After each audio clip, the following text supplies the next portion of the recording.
Hi everyone, we're so pleased you're able to join us this afternoon. We know you're tuning in from all over the world and we're delighted to share this virtual space with you. We have a great panel discussion lined up for you today on the subject of Tibetan yoga, practices and principles. My name is Ima Ramos and I'm the curator of the British Museum's current exhibition, Tantra, Enlightenment to Revolution, which is supported by the Bagri Foundation. Tantric yoga lies at the heart of the Tibetan Buddhist tradition.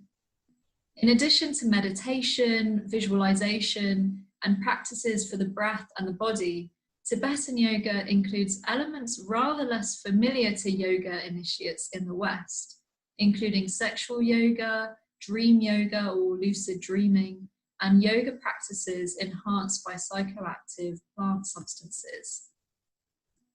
Joining us today for an exploration into this lesser-known tradition are Ian Baker and Nida Chenagtsang. Ian is the author of 8 critically acclaimed books on Himalayan and Tibetan cultural history, environment, art, and medicine, including the Dalai Lama's Secret Temple, a collaborative work with His Holiness the Dalai Lama that illuminates Tantric Buddhist meditation practices. His latest book, Tibetan Yoga, Principles and Practices, was published last year. Nida is a Tibetan Buddhist teacher and traditional doctor. He has extensively researched ancient Tibetan healing methods and has gained high acclaim in the East and West for his revival of traditional Tibetan external healing therapies.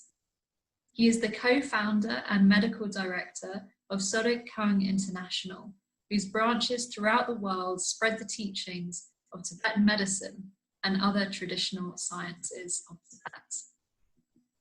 So, without further ado, please join me in welcoming Ian and Nida. Over to you both. Great. Thank you. Nice to be here. Great. And thank you, Emma, for that, for your kind introduction. I guess I'll just start out by just saying that as you introduced, Dr. Nida and I will be sharing some insights and perspectives on Tantric yoga as it has been transmitted in the Tibetan tradition since its introduction from India from the 6th century onward. And also as this talk is being hosted by the British Museum in the context of the Tantra Enlightenment to Revolution exhibition, we'll also be trying to highlight the ways in which Tantric art reflects the yogic processes, the yogic experiences that are central to the Tantric experience. So as Emma also introduced, yoga as it's practiced in the Tantric traditions, both in Buddhism and in Shaivism, goes far beyond what we tend to associate with modern postural yoga as we see it practiced now across the world.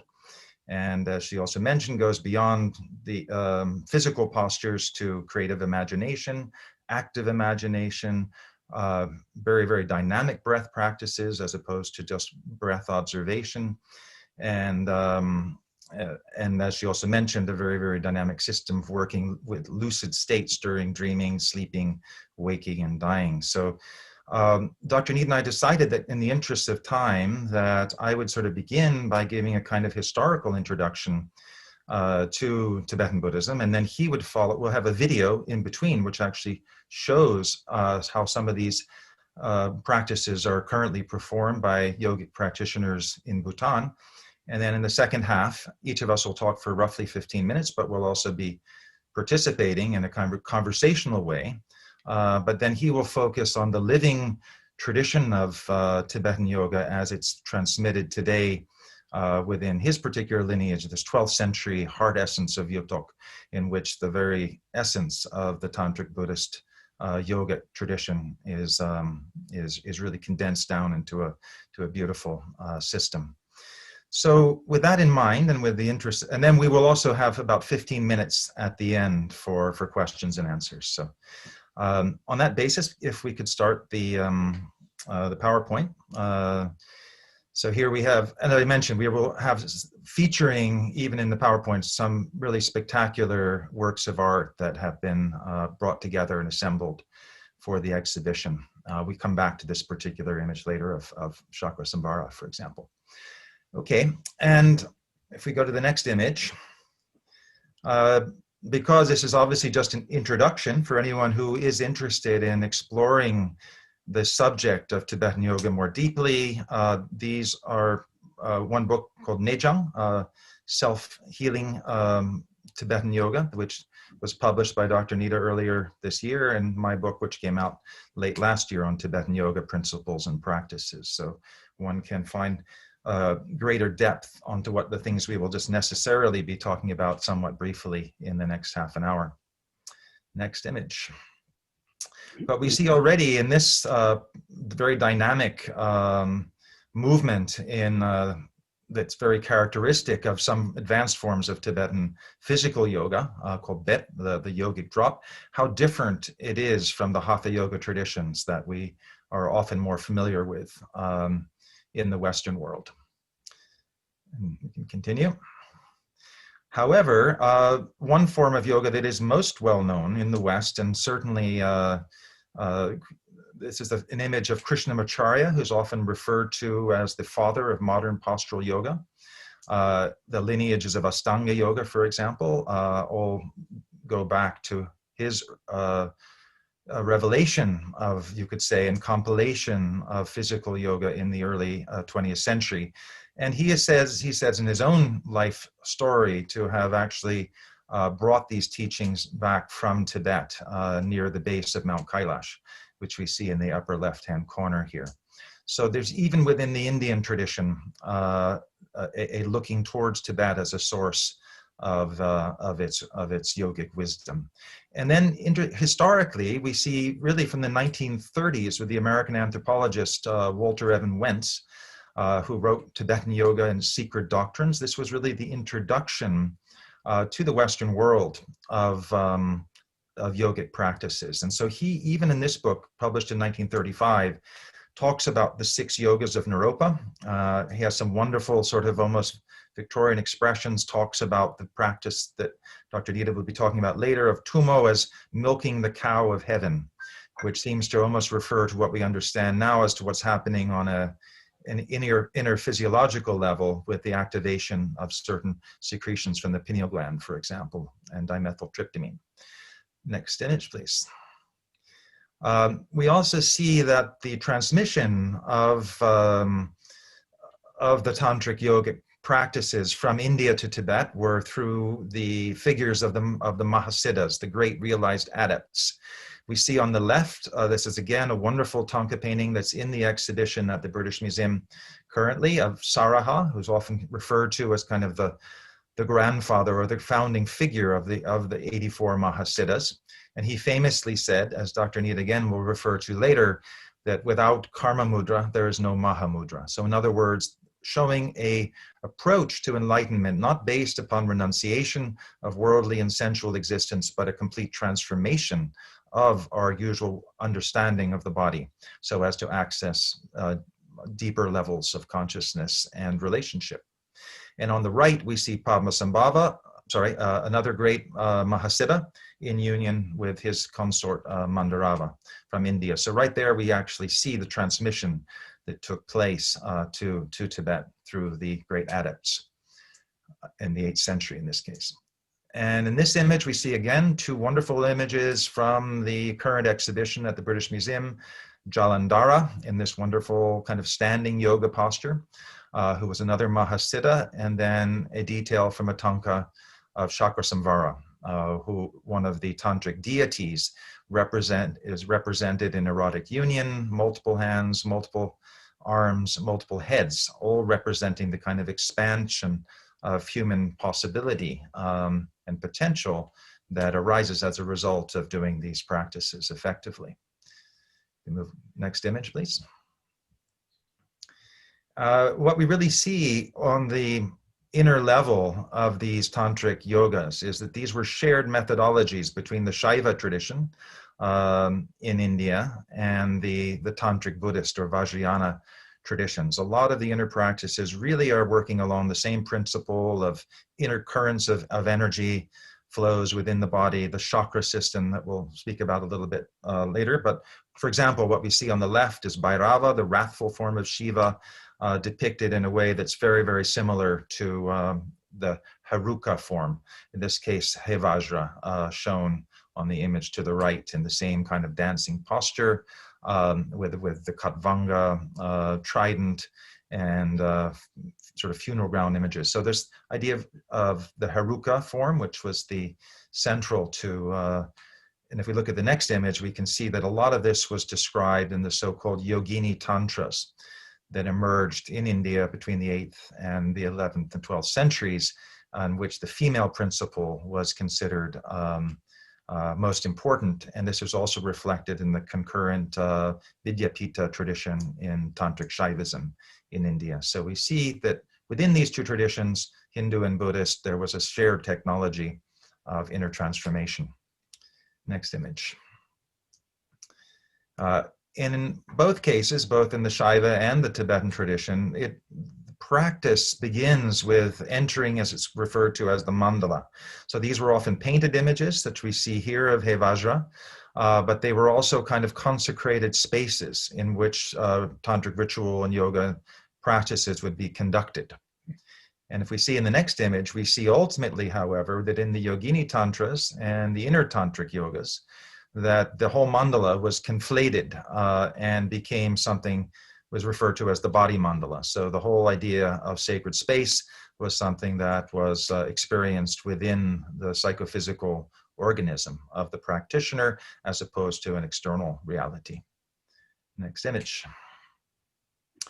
And we can see a lot of Tibetan texts where these practices for activating this inner psychic anatomy, if you want to refer to it that way, are shown. Some in very, very beautiful styles, such as you see here, which was borrowing from Ming Dynasty landscape art traditions. And in the next image, we see another folio from this particular manual showing a very advanced sort of the peacock pose, which is well known in contemporary Hatha yoga, for example.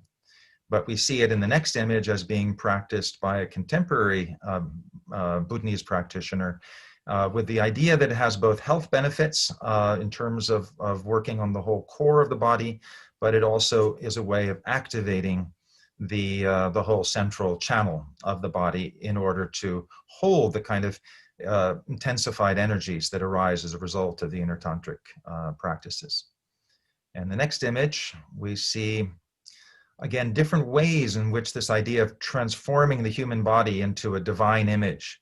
So for example, in the tantric culture of the Kathmandu Valley in Nepal, a tradition called Charya Nitya. So it's Charya dance. This was ways in which the deity could be enacted, both through costume, ritual movements, accompanied by music.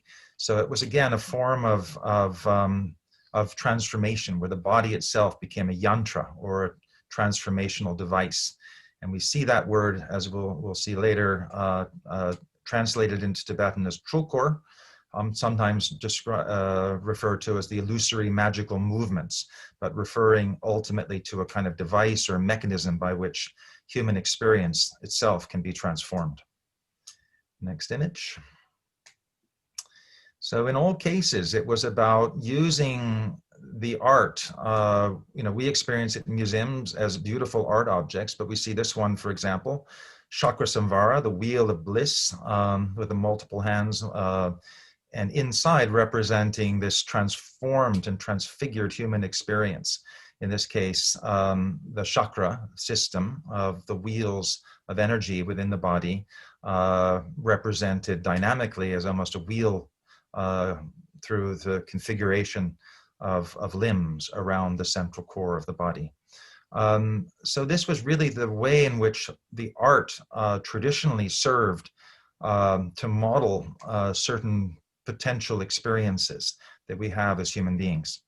And here we see again on the left an image from the private meditation chamber of the 6th Dalai Lama, meditating with a Buddha above his head. The whole idea is that yogic practice, whether it was quiescent in the sense of meditation or whether it was very dynamic in the forms of physical yogas, was all about realizing one's own Buddha nature, one's own Buddha mind. In other words, transcendence of egoic preoccupations and divisive thoughts and emotions, and attaining the state of wisdom and compassion that's symbolized very dynamically in Tantric art, in Tantric Buddhist art. So if we go to the next image, we again see some really fantastic examples of Tantric Buddhist art. Guhya Samaja is the first of the great Buddhist tantras to emerge in India. The date of it is difficult to know, but 6th, 7th, 8th century, sometime in that period. Initially, these figures were shown still as seated Buddhas, but again, with a partner, multiple arms, multiple heads, representing the dynamic conjunction of merging of and inseparability of wisdom and compassion. And at the same time, offering a path to realization that did not depend upon renunciation of the world, but a transformation of human experience. And again, we see that symbolized on the right by Vajrapani, the bearer of the Vajra, the Dorje, which is the symbol used in Tantric Buddhism to signify this supreme state of consciousness and supreme state of ultimate state of reality. Next. So we can see again how different ways in which the physical yogas have been represented historically in here in a manuscript form, along with accompanying text describing how the postures are to be performed. And in the next image, we see how these same kinds of postures are represented in the pre-Buddhist Bön tradition in Tibet. This is a contemporary painting created by a Bön master in Tibet, showing the physical practices according to the Magyu, the mother tantra of the Bön tradition, the pre-Buddhist spiritual traditions of Tibet.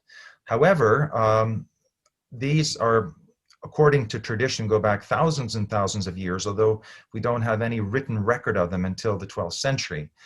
So it's very difficult to know for sure when they actually first emerged in Tibet, because they did appear at the same time as a lot of the new tantric practices and teachings were also being introduced from India to Tibet in the 11th and 12th century. In the next image, we can also see how wall paintings, for example, are showing these Mahasiddhas and yogis in very dynamic postures. And we see that again in the next image, even more dynamically and systematically presented in a system of 23 movements from, again, the secret chamber in the Lukang temple in Tibet that was created at the end of the 1600s as a private meditation chamber for the 6th Dalai Lama. And the current Dalai Lama, interestingly, when these images were first shown to him, he was very, very excited. And these were traditionally, as many people may be aware, were considered to be secret practices. But actually, this is a photograph I took decades ago, and when I presented it to His Holiness Dalai Lama, he said, "Please make a book." But I said, "Your Holiness, aren't these practices secret?" He said, "Time of secrecy is over. It doesn't help." And there are many things he said in that context, but he immediately sort of set me off on it. This was an earlier book that I did called The Dalai Lama's Secret Temple, in which the Dalai Lama himself gave commentary on how these physical practices of the so-called winds and channels in the body serve to activate latent potential, our latent Buddha nature. So again, it was with His Holiness's blessing that a lot of these practices have been revealed. And as some people may have seen, 5 years ago, there was an exhibition at the Wellcome Collection in London, which recreated in life size this meditation chamber of the Lukang, and this being the north wall of that chamber. So in the next image, we can see how all these physical practices, however, are leading to a set of so-called inner tantric yogas that Dr. Nida will be speaking about more specifically later, the so-called 6 yogas, beginning with Tumo, the practice of inner fire, the supporting practice of consort practice that can help ignite and expand that blissful awareness, its relationship to practices of illusory body, clear light, dream yoga or lucid dreaming, and eventually the whole transference of consciousness beyond the physical body. So these are kind of encoded in these paintings from the Dalai Lama's secret temple at the end of the 1600s. And they are very, very succinctly described in the heart essence of Yutok that Dr. Nida will be speaking about sort of after the video. The next image, we can see, again, a detail of the 23 movements according to this particular tradition of Chulkor. There are many different systems, sometimes in the Yutok Nintig, for example, 18. In this case, 23. They're up to 108 in other traditions of what's called Chulkor, the illusory magical movements, the Yantra Yoga, as it's sometimes translated, but a way in which we can activate and use the physical body in order to access deeper states of awareness and presence. In the next image, we see some details again of those movements. And as we continue, we can see even in the Dzogchen, the sort of highest stages of Tantric Buddhism, we see even in the preliminary practices how the physical body is used in very dynamic isometric exercises like this Vajra posture in order to push the mind and the body beyond its conventional limits. In the next image, we can see again what we started out with, these very, very dynamic ways in which a practitioner of the system of Chulkor. We don't see this illustrated in those folios or even on the wall paintings, but nonetheless, these dynamic folds are and Dr. Nida will speak about those later, but they activate this inner so-called Vajra body or yogic body and allow for the higher and inner yogas to be performed effectively. So we see in the next image, again, another example of these yogic folds called Bep. And again, the next image, we see a practitioner in a temple in Bhutan. And we now have like about a 5-minute video, and I think Dr. Nida may offer some commentary as we see this particular practitioner, Karmalacho Rinpoche, practicing a more gentle form of the Tsalung Chulkor, and then as we proceed, we'll see 2 other practitioners practicing more dynamic forms of the so-called illusory magical movements. So if we could start the video, that would be great.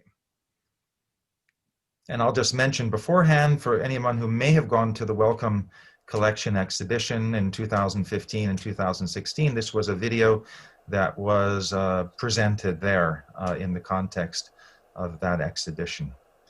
And so we'll just leave it at that. And Dr. Nida, if you have anything you might want to say at any point, please comment. All right, so first we should finish the video, right? Well, I don't know. I thought because there's no narration, you may be able to help people understand what they're doing in some cases, or the point of particular movements. Thank you for your very academic, very precise explanation. So I always like our combination. You are very academic, I'm very nomadic, you know. So here, this yogi is performing we call it the breathing exercises or cleaning the channels. And then so mostly this type of exercises kind of warming up yoga, you know, like the preparation. So I think it's very important. In the West, when we say yoga, everybody automatically thinks it's a physical exercises. But here, you know, like how you explained, and yoga is much more than the physical exercises, you know. So there's the physical aspect, and there's breath or the energy aspect, and there's the mental aspect, you know, there are many things. So somehow we can say that,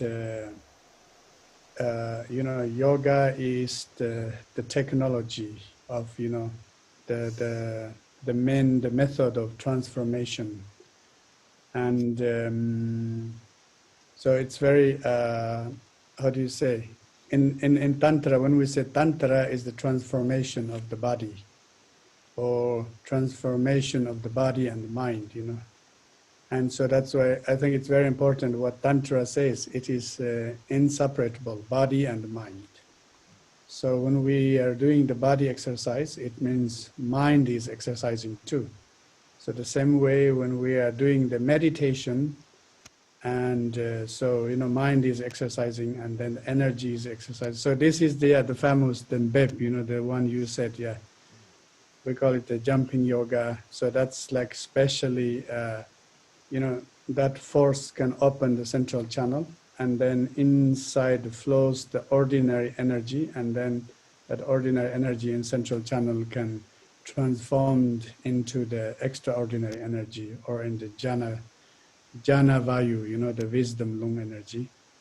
And yeah, this is a very typical Tibetan yoga. We call BEP. So there are different forms of this exercise. Actually, it's not good to do this, you know, to copy this at home. You need a very strong, you know, back, and you need a kind of like prepare the physical body, you know. And this is the Vajra posture.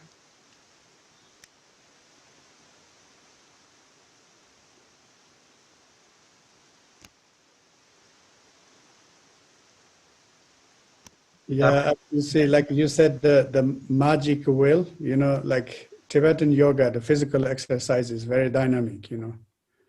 And because our energy, so we use, you know, here it's called Tsa Lung, you know, we call Tsa Lung. So Tsa is the channel, Lung is the energy. And somehow the energy is always very dynamic. We can't stop the energy. So that's why we can't stop our mind, you know, we can't stop our thinking. Of course, some meditation says stop thinking, but when we are told to stop thinking, our mind even, you know, get busier. So somehow this kind of yogic exercises, instead of to stop mind, you know, let mind be very dynamic with body. So then somehow we can achieve the balance between body and the mind, or the harmony between body and mind, or the energy. I think that part is very important, yeah. Mm. And then, so we have these physical exercises, this Zalung Chulkur, and but this is only the first part. And then most important part is after this, we have the mental training part, you know. So I think, yeah, it's very important to not separating the physical and the mental part. And so that's why I'm saying, actually the Tibetan yoga or the Tantric system, it's a psychophysical science, you know. It is, it has a kind of like, it's a very complex system and a combination of the body and the mind. So that's why I think the best way to express in English is psychophysical science, you know. So it is a psychological, you know, science, and also it's a physical body, and, you know, we call it a Vajra body, and all these things are very, very important. So that's why normally when we are trained into the Tibetan yoga, it's not you just join a yoga class and you train your body. You know, there's a theoretical part, we call it Vajra body. And that's the way how to understand our physical body, you know, about embryology, about anatomy, about physiological function, about the channels, about energy, how it's, you know, functioning, how it's moving. And then we call it the energy drop or tigle. So we have to study, we call it Vajra body, the aspect of the channels, aspect of the energy, and aspect of the essential fluids. So yeah, essential fluid is a little bit difficult to understand. So I'm saying they are very close to like hormones, you know. So in our body, we have like happy hormones, hormone of love and excitement. And, you know, we try to use all of them together, our body and energy and hormones to combine together. And then we can achieve the final goal of the Tantra. Actually, Tantra, you know, means continuation. So why we are talking about continuation is the continuation of the joy and bliss. So there is a very famous Tibetan book about the Vajra body.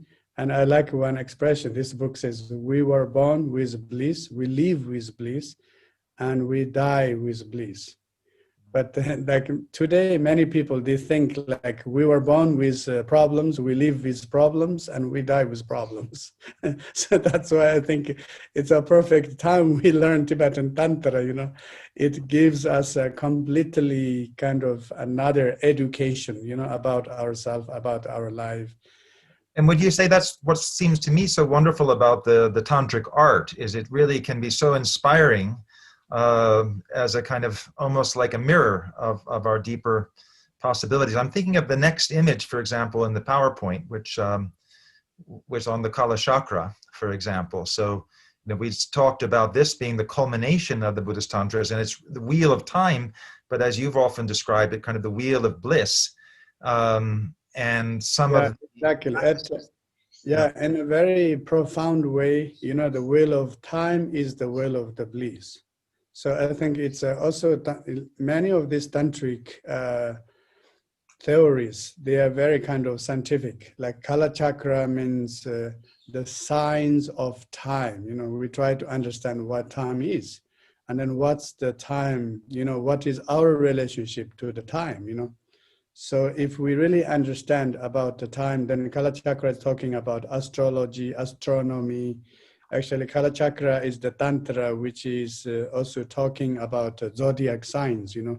Mhm. So in the West, many people, they think Tantra is something new in the West. But in the Western culture, we have the zodiac signs since hundreds of years. So origin of this zodiac signs, you know, zodiac signs, the studies are coming from Kala Chakra Tantra. Actually, in Kala Chakra Tantra explains very clearly how the zodiac signs are connected with our navel chakra, and then, you know, through the yogic exercises, how we can transform the energy, or how we are able to control the cosmic energy, right?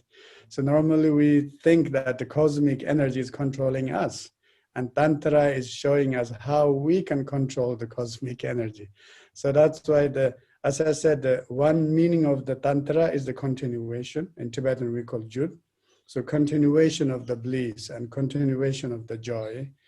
And then the other part of the Tantra is the liberation of the body. You know, the body is liberation.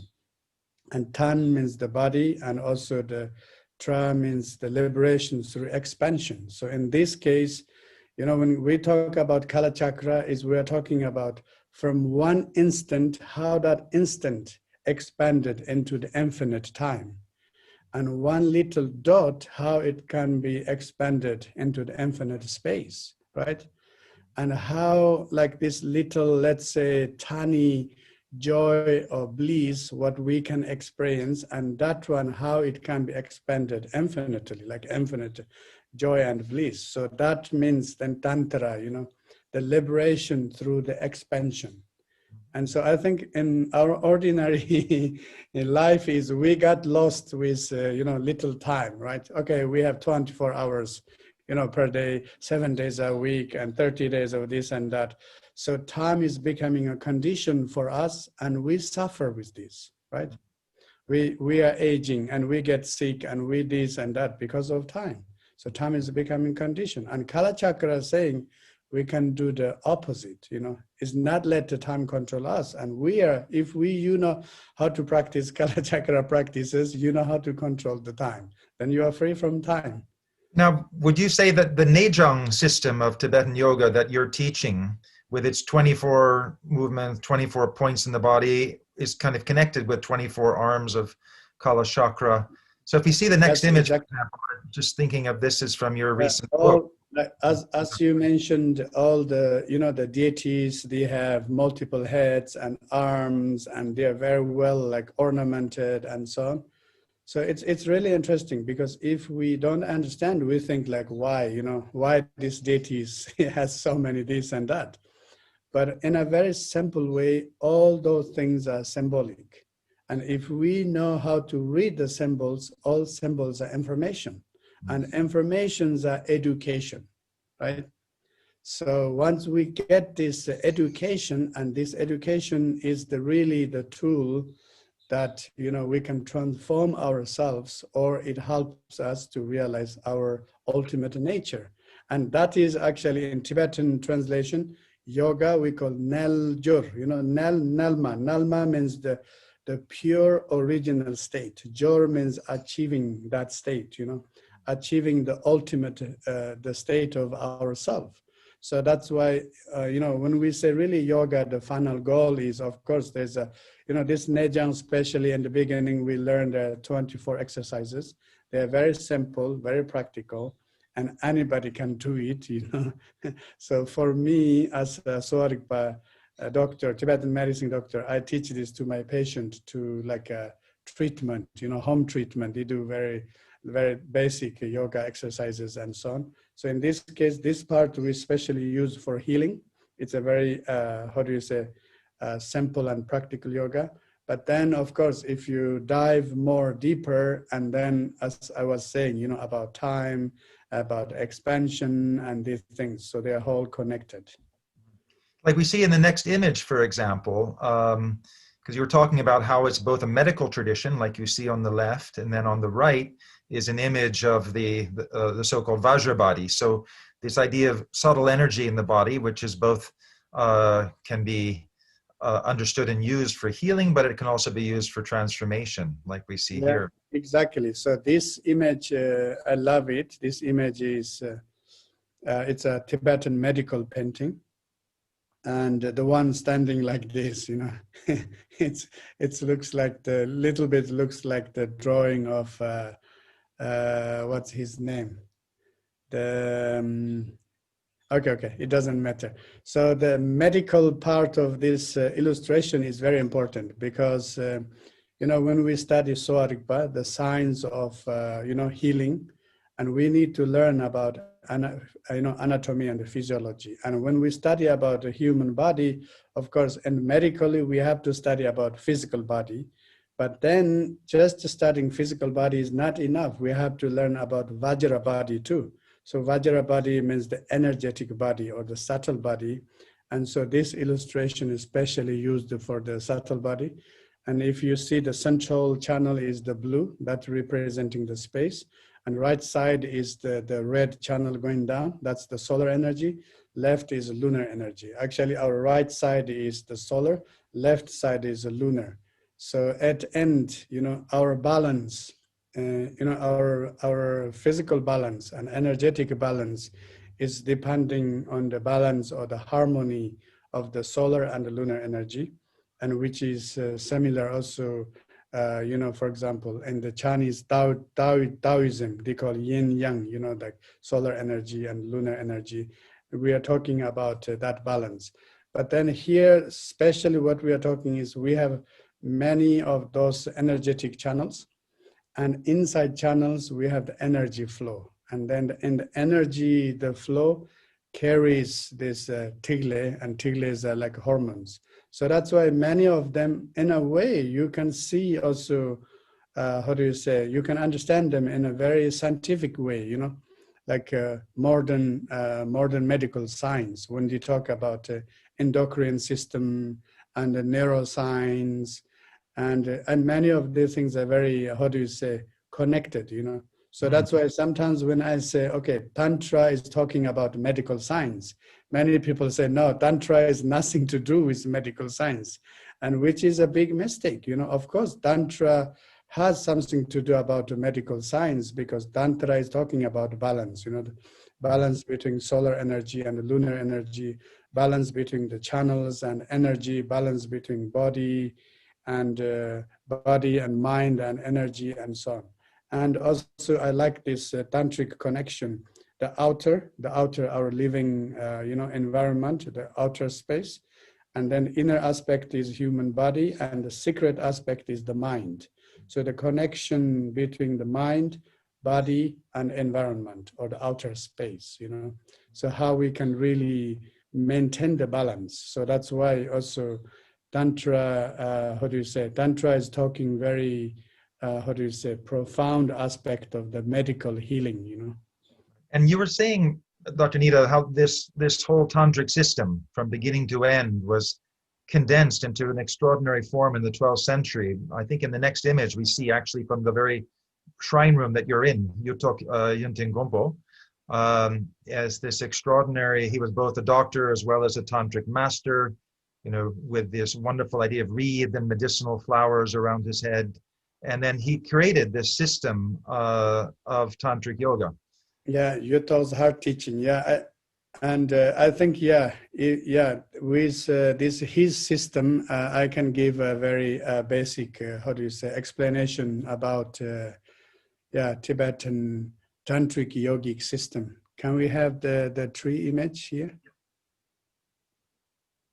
Okay, so here it's kind of very clear, and so there are three, the root, tree has a root. Of course, when we learn the Tantra or yoga, there is a preparation. So we call it preliminary practices. Today, we are not going to talk about that part, but I think that part is very important, To be a yogic practitioner or tantric practitioner, first we need a preparation. We need to prepare ourselves, So that kind of preparation part we call ngonjo or preliminary practices. And then, so once you have a very good foundation, very good base with that preparation, and then we can really study the Tantra. So the first part is called the creation stage. And creation stage is, to recreating or regenerating ourself. So this self is the physical self, but this physical self is, inside of this physical self, we have kind of energetic self, and that's, we call it the deity yoga. There is a deity, or our Buddha nature is manifesting as a Buddha or as a deity too. So we have that part and the creation stage. And then the second stage is called the completion stage. And in this tree, you see the second and third branch. And then the second branch, especially about 6 yogas. So I like that, the division of the 6 yogas. When we say, 6 yogas, we think, there are many yogas, why there are 6 yogas? But answer is very simple. 6 yogas are divided in 3, kind of 3 parts. The first part is called the yoga for daytime.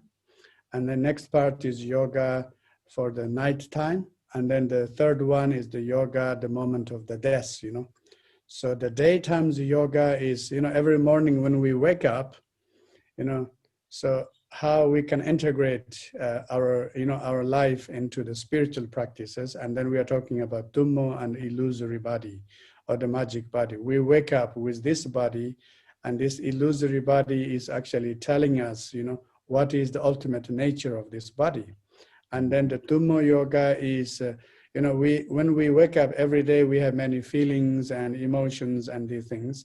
And actually, what is the original, unchanged human, feeling or the nature of mind? So in this case, Tummo is telling us that is the bliss, right? As I mentioned earlier. But, the nature of our mind is the joy and happiness. And then if we say, okay, if human mind, the basic nature is happiness and joy, then why everybody is so unhappy and stressed out, right? And that is the exact question, because we don't understand our nature. We don't know ourselves. That's the problem, right? So that's why through doing the Tummo practice, and we try to reconnect with ourselves. I think we can see some of those images, a few images later, the ones you selected of the Tummo practice. Maybe. Yes. Okay, yeah, then maybe. I think we can skip over those and go right to the Tummo, another couple images. And that one, both of those we're describing as this one, yeah. So for example, that there's the fire, and that fire is actually, our body's temperature, right? We have a normal temperature. And then it's actually what I like this kind of, that's why I'm saying it's a psychophysical science, So physically, our physical body, we have an ordinary human body temperature. And this heat is something to do with the joy and the bliss, So normally we even, we know when we are too hot, or when we are complaining about heat or too hot, or when we know we are too cold and we are complaining about cold. But if we can really understand the human body's temperature, that temperature itself has the nature of bliss and joy. And then this Tummo practice, of course, through the yogic exercises, physical exercises, and retaining the breath, and also the mental visualization, we can increase that heat, you know. So somehow through the meditation or yogic exercises, we can increase the body temperature. And when the increasing body temperature, it doesn't mean that we have fever or we just feel hot. It means we are generating the bliss and the bliss and the joy. And then once you did like that, these ones are kind of long lasting, you know, in a very short way. You know, also many people, when they have the orgasmic experiences, right? Pre-orgasmic experiences, I always say orgasms are hot, they are not cold. So somehow there's a kind of heat wave, and that heat wave is not a kind of disturbing heat wave. It's a kind of joyful heat wave, you know. So that's the Tummo. So that's why I think it's really important for us to know what is our organic nature, our original nature, right? So that's why, in a way, what yoga means, it's a very simple, you know, when we say, oh, the divine ourself and, you know, the ultimate nature of ourself, maybe it sounds something very far away. But if we say, what is our organic nature, right? What is our organic nature? And then it had to be something very raw and something very kind of uncooked, and you know, something uncooked and unchanged nature. And that nature, you know, we need to reveal that kind of our nature, and that's the blissful heat, right? And that nature also free from many kind of and then negative emotions, you know, like not feeling well about yourself, and, you know, having many conflictive thoughts and so on. So that's why we have the illusory body yoga. And then, so this is the daytime yoga. And then in the night, we have two yogas. You know, in the night, there are two possibilities. Yeah, good. That's a couple images further. I think you talking about that whole orgasmic, maybe three images further down, PowerPoint. That was Yeshit Sogil. But if we go down a bit further, one more. Yeah, this is where you were talking about this original nature and how the Tummo practice can be done on one's own, but it can also be done in partnership, where that bliss is something that's shared and transforms relationships and our relationship with the world. Yeah, to truly to understand. Yeah, this is my book I call the Yoga of the Bliss, you know. Of course, this book is very theoretical. I tried to, you know, it is the first, English book about the Karma Mudra. So that's why I tried to present it in a very kind of balanced way. And actually this practice is, the one we are talking, you know, we were born with bliss, we live with bliss, and we die with bliss. But the problem is we don't know, we don't reach, you know, we don't know our reality. And that's why we get lost, you know, in ourself, right? It's not we get lost in society. It's not we get lost with informations, this and that. We simply get lost with ourselves, and we are not finding ourselves. So that's why Tibetan yogas are saying, okay, daytime to find yourself through the Tummo practice or illusory body yoga practice. In the night, try to find yourself with a dream yoga, you know, lucid dreaming, right? Lucid dreaming, or we call it clear light yoga. That clear light yoga is referred to the deep sleep state, you know. So this is the reason why I'm saying yoga is a science, and how the ancient time, those yogis or yoginis, they knew, you know, there is a state of, deep sleep state, right?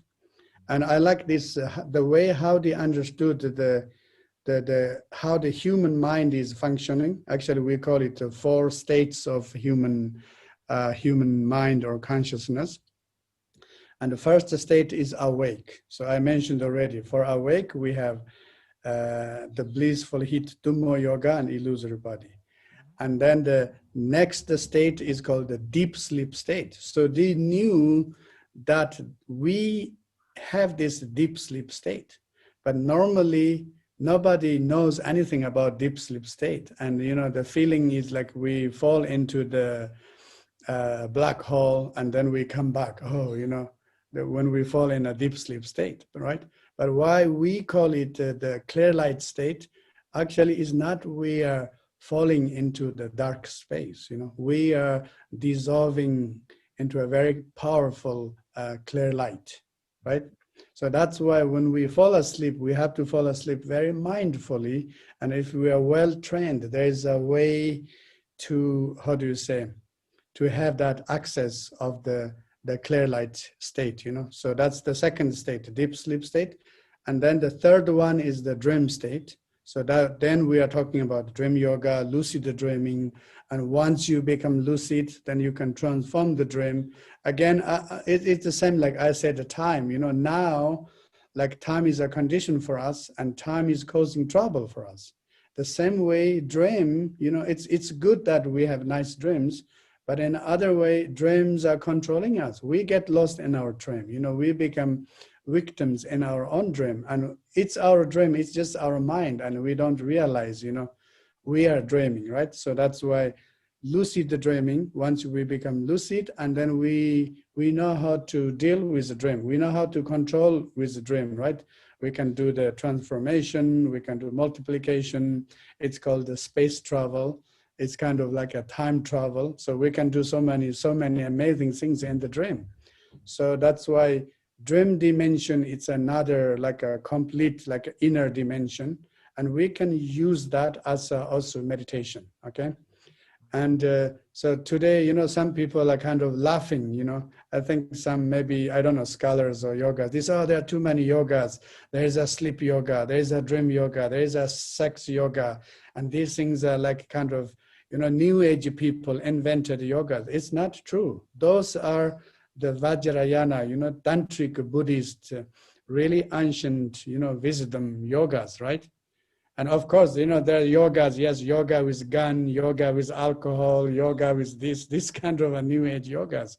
But we should not mix this dream yoga, Also the karma mudra is a kind of the sexual yoga as a new age system. And they have a very precise, they have a very precise system. It's very systematic. And the method are very carefully explained and transmitted, right? So I was talking about awake state, a deep sleep state, and dreaming state. And last one is the orgasmic state, right? So I often say, every morning we wake up, right? Every night we go to sleep, deep sleep, and then dream. Then what we do? Wake up, wake up, sleep, dream, wake up, sleep, dream, right? We are jumping these three things. So I'm just saying, what happened with the fourth one, the orgasmic state? And that part, we are not only talking about the sex or sexual intercourse, but this is something very important, It is a part of our, mental state or the state of consciousness, and we cannot ignore it. So that's why when we talk about karma mudra, we are not only talking about, the ordinary sex and this and that. We are talking about how it's important to cultivate this kind of inner blissful, joyful energy, or that state, to generate that state in our mind every day. So that's why if we are able to do that every day, and then I'm sure nobody get depressed. Today there are so many people that get depressed, right? Some researchers saying more than 80% of, Westerners are, having depression stories, maybe mild, not severe forms. 80% of people are experiencing depression. And 20% of them, they are kind of, severe depression. And so I'm just thinking sometimes this yoga and tantric view, those are the perfect psychotherapies, It's not you have to go to a therapist, you can meditate, you can practice, but you can help yourself. Yeah. Now that's the profound beauty of the system, is that, as you said, it's both a medical system, it's self-healing, it's therapeutic, but it's also transformative, and it's both individual, and it's also how we work with relationships to transform and heal relationships. So it's, I think, such a rich system. I'm just thinking, given the time, that we want to leave, because we technically only have 5 minutes left, but I'm sure there might be some questions that people want to ask. What do you think? Or did you want to say something? Yeah, that's great. Yeah. Let's answer the questions. Okay. What we can do is, then we can, I think, skip directly to that. I'm just going to look here what questions might have come in. So I'm just looking at ones that have, so this is one just in the order in which they've most lately come in. This is from Lucas asking Dr. Nida, says Dr. Nida commented on the Tantric yogi controlling cosmic energy. Is that the relationship we should strive to have with nature, controlling? Wouldn't the pursuit of control lead to anxiety and away from liberation? Well, maybe controlling, of course, we have the idea of controlling this cosmic energy, but also at end, our goal is not controlling, we're free, you know. I would say the final goal of the, tantric practice is the freedom.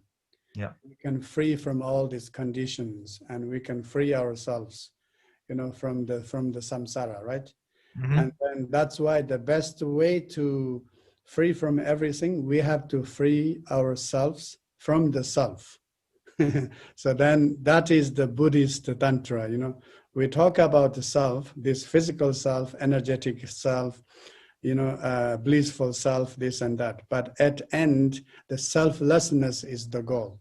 Because Mm-hmm. once we reach that state of selflessness, it means we are free from everything.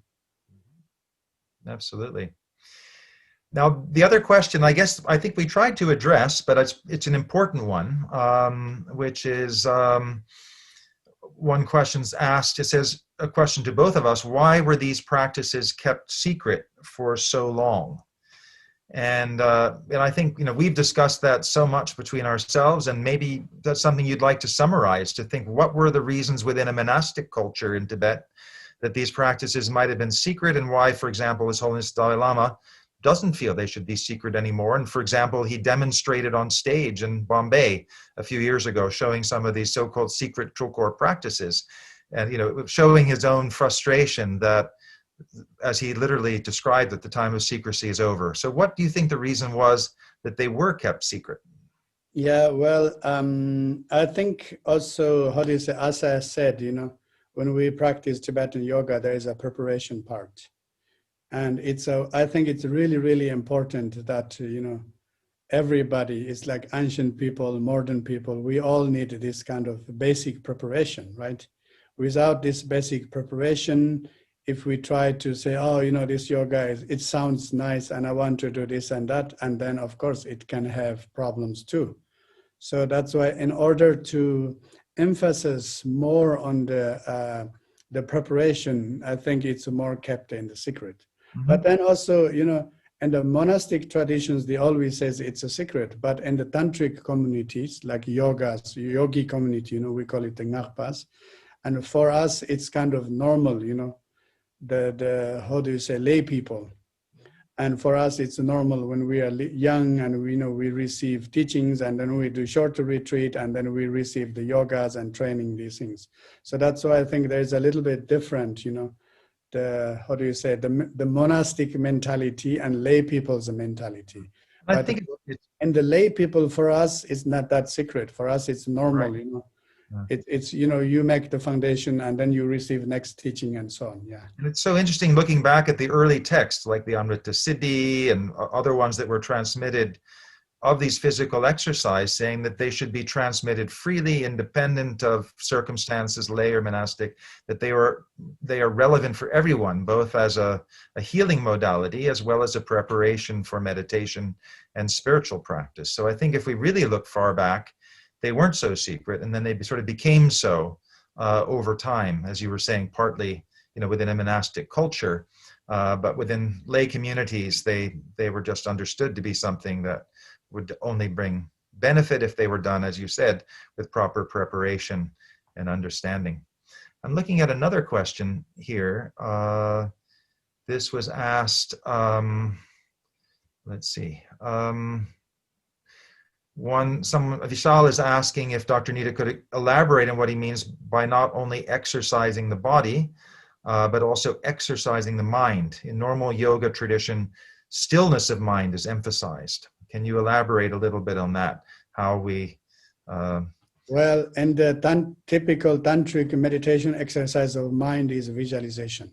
So especially when we talk about Kalachakra Tantra, we have to, like, when we generate ourselves as a Kalachakra, the deity is not only we become this very comprehensive, the union, the deity, we have to visualize the entire mandala of Kalachakra. And there are 724 little deities. We have to visualize all of them at once. So our human brain is becoming like a supercomputer, It is able to project this like 3D mandala dimension in one instant. Can you imagine? Like, you visual. That's why I call it exercising the mind. Actually, in Tibetan, we have a word, semgi tsel jangpa. Means that is the exact word for exercising the mind. Lu Getsal Jangba, exercising the body, Sem Getsal Jangba is exercising the mind. So somehow it's like a mind training. But then this kind of mind training is not just like a, simple meditation to say, okay, just to be mindful. Okay, be mindful with your breathing. Okay, just, stop thinking and this and that. When we say exercising mind, we are really referring this to the really, really like very, very, how do you call it? This complex, meditation, visualization. And then, as I said, you have to visualize you are generating entire mandala of Kalachakra. And then you have to expand that. It's like the infinite sky or like the size of the galaxy. And you cannot lose the measurement of the deity, right? And the same way you bring all this entire mandala to put inside a little mustard seed. And in this, what you see in a galaxy, what you see in a little piece of mustard seed is the same thing. So this is called mind training, Simchitsal Jangpa. Good.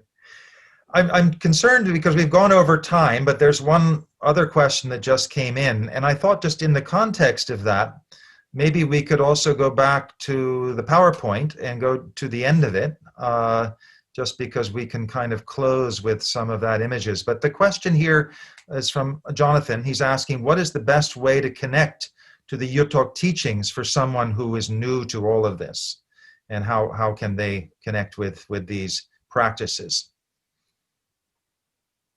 Well, I think, in the beginning, you can read that book, Actually, that book is not directly coming from Yuto Nyingti. This is my book, Nejang, the Tibetan Self-Healing. That's a small book. And that explains many things, all tantric things. And then, through there, you can connect to the Yuto system. Yeah, and people can connect to your website also in that regard and see more. Yeah. Let's go back to the very end of the PowerPoint, because I think there were a couple images that we decided we kind of wanted to end on. Well, that one, for example, because as you said, in Tibetan astrology today is a very significant day, being a Dakini day, where the feminine energy is particularly present. So we wanted to emphasize the role, particularly in Bhutan now, of the coming up of yoginis, of female practitioners, and their role as lineage holders. Just like we see so many female practitioners of Hatha Yoga in the West, we're seeing more yoginis emerging in the Tibetan world of the Himalayas and Bhutan. In that regard, also just the final image after that, which was originally, again, showing this kind of dialogue between the male and the female. This is at this very sacred site in Bhutan of where Yeshe Tsogyal said to have come in the 8th century.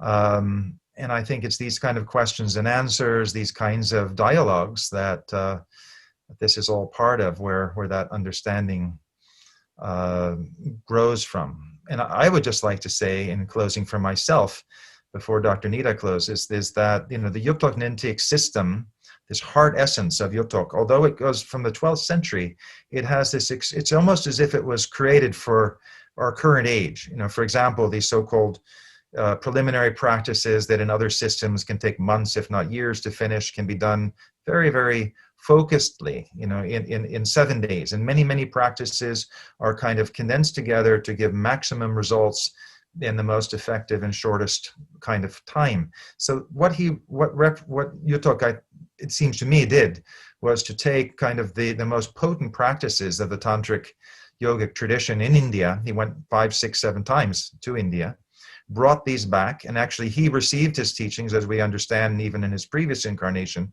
from female teachers, and then composed these. And this is what we have in the Yutok Nintic system that you're teaching today. So I don't know. It sounds very secret and very mysterious and these things. So what I can say is the Tantra yoga, all are designed for us, for humans, So that's why there are yogas for our daytime, our nighttime, and then there are 2 yogas, the moment of death time. So the Tantra yogas are all about us, So that's why I think when people learn about Tantra and yoga, it's very important you start, where you are and with who you are. And then especially for my parties, I like these Yutos, the explanation, because Yuto was a great medical doctor. Soa Rigpa is the name of Tibetan medicine, great medical doctor. So that's why he was not only a yogi, he was a doctor too. And I think he had a very basic understanding about the human mind, human psychology, human mentality, and also by the time and how our human mind is changing, So that's why he made a prophecy in 12th century. He said, my Tantric teachings are for lazy and busy people. So I like that, his expression. Well, very good. I think our hour is over, so maybe unless there's any indication that we should continue, I guess that's the end of this session. I'm just going to see if there was anything else that came in. Thank you for your all very precise and academic explanations. I like this. I say the last comment that came here is that the only problem with it is 1 hour is too short. You are academic and I'm nomadic, so we have a good combination, Well, I hope I'm not too academic. Academic people should study with you, and nomad people, they can ask me questions. We can work together just like we did today. I think it's perfect.